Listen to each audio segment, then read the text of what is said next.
রান্না করব ডিম আলুর ঝোল তরকারি। খুবই টেস্টি একটি খাবার। বাড়ির ছোট থেকে বড় সবাই খুব বেশি এই আইটেমটি পছন্দ করে। সিদ্ধ করে খোসা ছাড়িয়ে নিয়েছি, সাথে কয়েকটি মুরগির ডিম দিয়েছি, আলু সিদ্ধ করে খোসা ছাড়িয়ে নিয়েছি, আর টমেটো, কাঁচামরিচ, ধনিয়াপাতা লাগবে।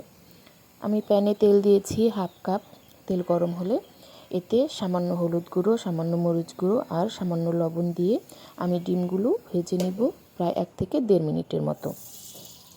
অনেক বেশি ভাজবো না, তাহলে চামড়াটা শক্ত হয়ে যাবে। আমি ডিমগুলো ভেজে উঠিয়ে নিব এবং এই তেলেই দিয়ে দিব 1 কাপ পরিমাণ পেঁয়াজ কুচি। পেঁয়াজ কুচি আমি হালকা ব্রাউন কালার করে ভাজবো।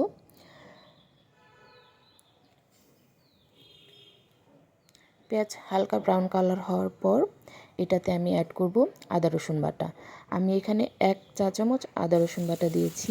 যেহেতু আলু আর ডিমের তরকারি, এখানে আদা রসুনের পরিমাণ যেন বেশি না হয়, একটু কমিয়ে দেওয়াই ভালো। তারপর অ্যাড করেছি 1 কাপ পানি দিয়ে এখানে আমি গুঁড়ো মশলা দিয়ে দিব। 1 টেবিল চামচ হলুদ গুঁড়ো, 1.5 টেবিল চামচ মরিচ গুঁড়ো, 1 চা চামচ ধনিয়া গুঁড়ো আর 1 চা চামচ জিরার গুঁড়ো দিয়ে আমি ভালোভাবে মশলাটাকে কষিয়ে নিব। আর মশলা কষানোর মাঝে আমি অ্যাড করব লবণ।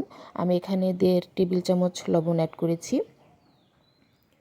প্রয়োজনে পরে আবার অ্যাড করা যাবে।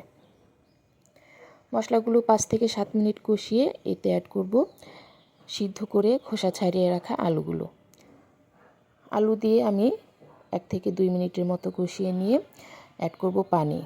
এই তরকারিটা একটু ঝোলই বেশি থাকে, যেহেতু এটা ঝোল তরকারি আর এটার ঝোলটাই খেতে বেশি মজা হয়। তাই এখানে আমি একটু পানি বেশি দিয়েছি, 3 কাপ। আপনারা যদি ঝোল কম খেতে চান তাহলে পানি কমিয়ে 2 কাপ দিতে পারেন। ঝোল দেওয়ার পর এখানে অ্যাড করব টমেটো। আমি 4টি টমেটো রেগুলার কাট করে কেটে নিয়ে দিয়ে দিয়েছি। আপনারা কমিয়ে বাড়িয়ে দিতে পারবেন। আমি তরকারিটা রান্না করেছি 8 মিনিটের মতো, কারণ এটা সবই সিদ্ধ করা আলু, অনেক বেশি রান্না করার প্রয়োজন নেই। প্রায় 8 থেকে 10 মিনিটের মতো রান্না করে আমি অ্যাড করেছি ডিম আর কাঁচামরিচ। ডিম কাঁচামরিচ দিয়ে অনেকক্ষণ বেশি রান্না করব না, 2 থেকে 3 মিনিট পর আমি এতে দিয়ে দিব ধনিয়া পাতা। ধনিয়া পাতাটা নরম হলেই আমার তরকারিটা হয়ে যাবে। দেখতে পাচ্ছেন কালারটা কিন্তু খুবই সুন্দর হয়েছে আর খুবই লোভনীয় একটি তরকারি। আর বাচ্চারা খুবই বেশি পছন্দ করে, যেহেতু ডিম আছে, আলু আছে।